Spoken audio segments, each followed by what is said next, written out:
Hey. Whew. Okay. I've had this calling for a little bit. I'm finally sitting down and doing this.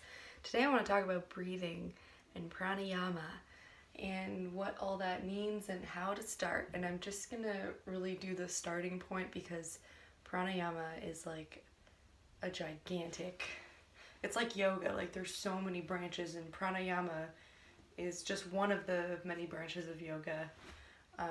And it's the breathing part. So prana means energy, also known as chi. It's the life force. It's what keeps us alive. We cannot live without the breath. And we can live a few days without water. We can live a few days without food. We can't even live a whole day without breathing, let alone an hour. So I don't know how long someone can go without breathing, but I don't feel like it's very long. And the reason why I felt like this was relevant right now is because of the pandemic that's going on, the COVID-19, the fact that it's a respiratory disease, the fact that it takes over the lungs, and how we need to have some strong lungs right now in case we do get affected by this. And I mean, I think breathing, even when there's not a pandemic, is important, but I think that especially right now that we have the time to get a little bit more in tune with ourselves, I think that it's a good time to learn how to, to at least start dipping our toes into pranayama. So let's go. So I think that to start, it's important to know how to breathe deeply. And of course, when we breathe, we think about the lungs. Yes, the air goes into the lungs. But in fact, it's not just the lungs. Our lungs expand inside of us, and it takes this whole area. I'm going down to my pelvis here.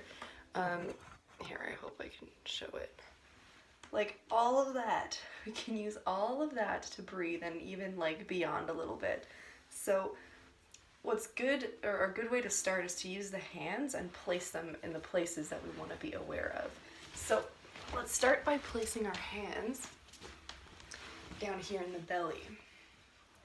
So I want you to place your hands here and bring the tips of your middle fingers together.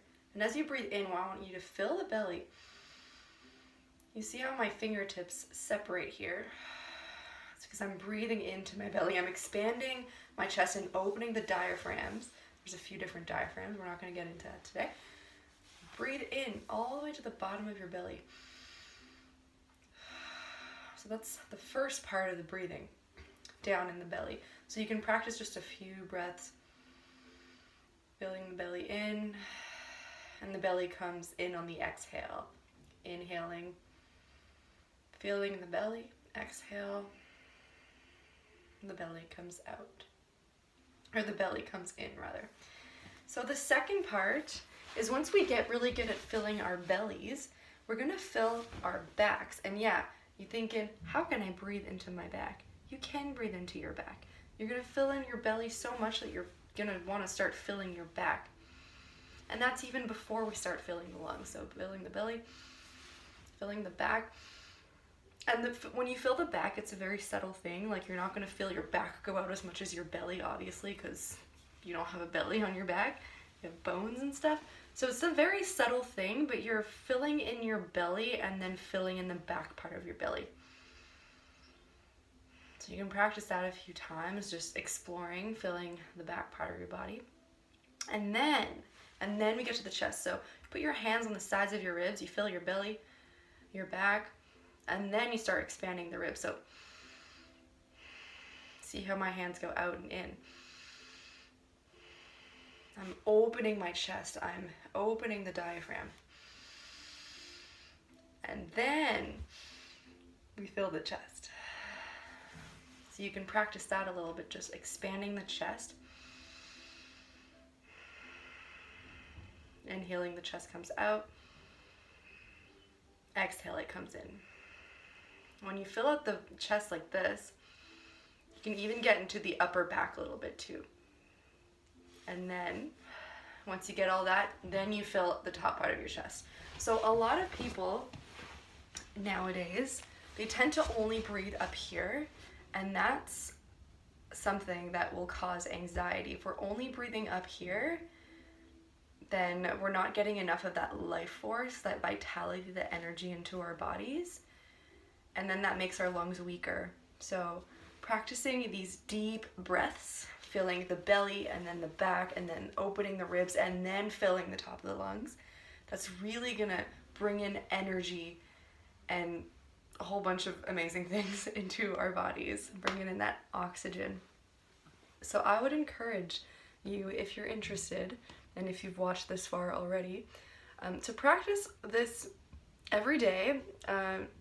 You can do like 5 to 10 minutes, taking some deep breaths in, maybe for a count of 4 or 5 or 6 or 7 or 8, and you'll see you can start doing like a count of 5 or 6, like 1, 2, 3, 4, expanding 5, 6, 7, 8, and then as you exhale, 1, 2, 3, 4, 5, 6, 7, 8.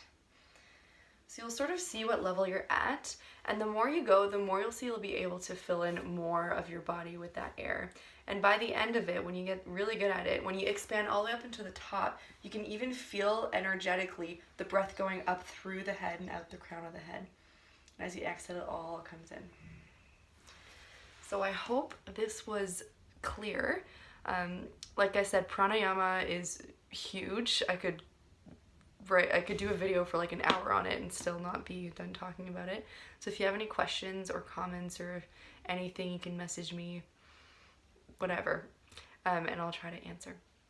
All right, have a beautiful day or whatever. Just have a beautiful, all right? See ya.